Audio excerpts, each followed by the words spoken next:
Hi guys, dahil summer na ngayon, sobrang init. So ayun guys, paalala natin sa mga lalo na yung mga naglalakad, mainit, bawal pong maligo agad. Napakadelikado niyan. Yung maliligo ka agad. O kaya naarawan yung ulo mo kasi mainit, bawal po yun.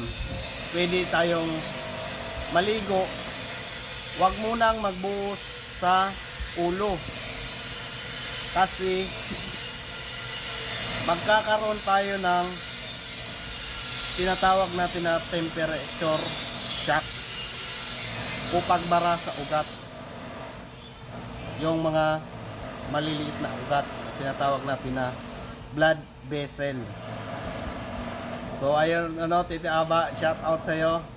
Ayaw sa akin maniwala ni Tita Aba na sabi ko meron tayong tinatawag na temperature. Yon yung sinasabi kong temperature shock.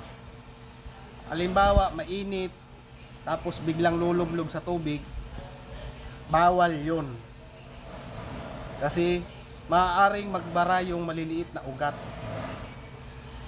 o pagputok ng ugat sa ating mga blood vessel. Napakadelikado niyan.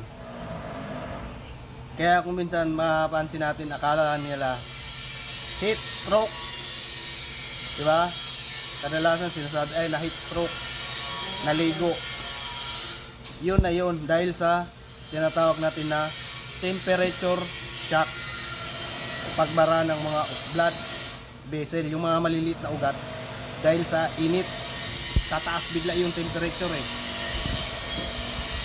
So ayun guys, thank you for watching and God bless you all sa ating lahat.